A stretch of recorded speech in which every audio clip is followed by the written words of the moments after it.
Hello, welcome to another one. Today we have another informational video in which I will be talking about a fur bearer profile. These videos will be introducing an animal that can be trapped and talking about their general description, reproduction, diet, and typical ways to trap.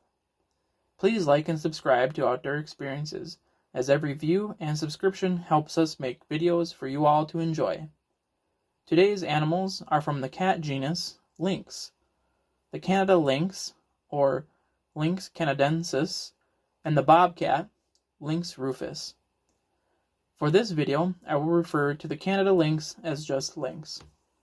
Bobcats are medium-sized animals with a very short bob or cut short tail.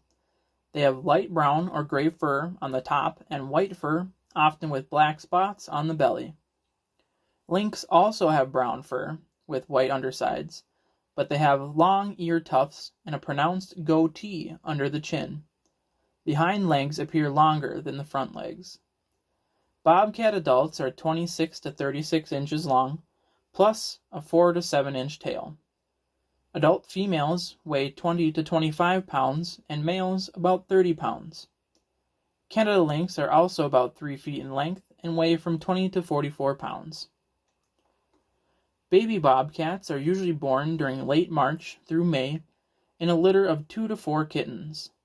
Sometimes they are born as late as September.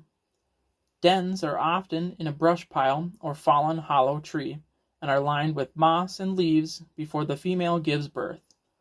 Kittens stay with their mother for nearly 1 year before moving on to find their own home range. Lynx mating occurs in late winter, and from 1 to 5 kittens are born 65 days later.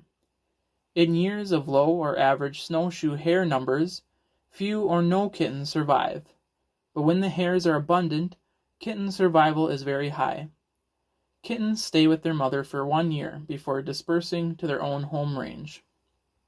The bobcat eats a wide range of small and medium-sized prey, including mice, snowshoe hares, squirrels, birds, and white-tailed deer fawns. The bobcat can kill a deer by pouncing on the deer's neck from an overhanging tree limb and piercing the jugular vein in the deer's neck with its teeth. Snowshoe hares are the main prey of lynx, but birds and small mammals are also eaten. Lynx do not occur where snowshoe hares are absent. Lynx have also been observed scavenging roadkill.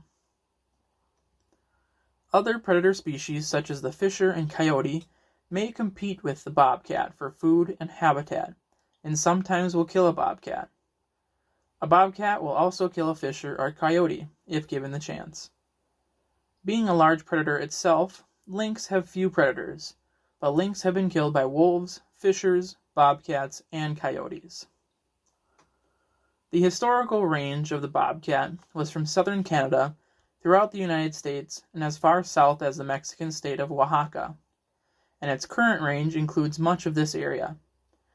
By 2010, bobcats appear to have recolonized many states, occurring in every state in the contiguous 48 except Delaware. The bobcat is an adaptable species. It prefers woodlands, deciduous, coniferous, or mixed, but does not depend exclusively on the deep forest. It ranges from the humid swamps of Florida to desert lands of Texas or rugged mountain areas. It makes its home near agricultural areas, if rocky ledges, swamps, or forested tracts are present. Its spotted coat serves as camouflage. The population of the bobcat depends primarily on the population of its prey.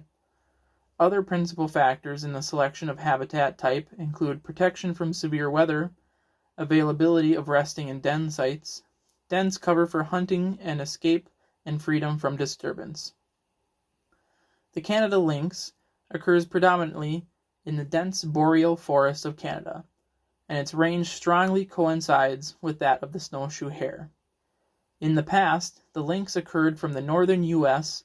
in 24 states, possibly up to the Rocky Mountains in New Mexico through the coniferous forests in Alaska and Canada to the Arctic. The lynx continues to occur in most of Alaska and its former range in Canada. Trapping sets for bobcats and lynx are similar and include cubby and dirt hole sets. Recommended traps or trapping systems are number 1 3/4 to number 3 foothold traps, number 220 conibear or equivalent body gripping traps. Lures such as commercial gland lures and baits are available, or lures can be made using beaver castor, skunk essence, oil of catnip, or fish oil. Portions of rabbit, goose, deer, and beaver can also be used as bait where legal. Now we have some fun facts.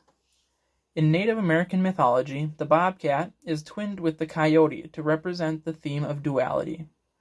Respectively, they are associated with fog and wind, which are two elements representing opposites in Amerindian folklore. Bobcats communicate through scent, visual signals, and vocalizations. The scent mark of urinating along travel routes, depositing feces in latrine sites, and scraping urine and feces along trails.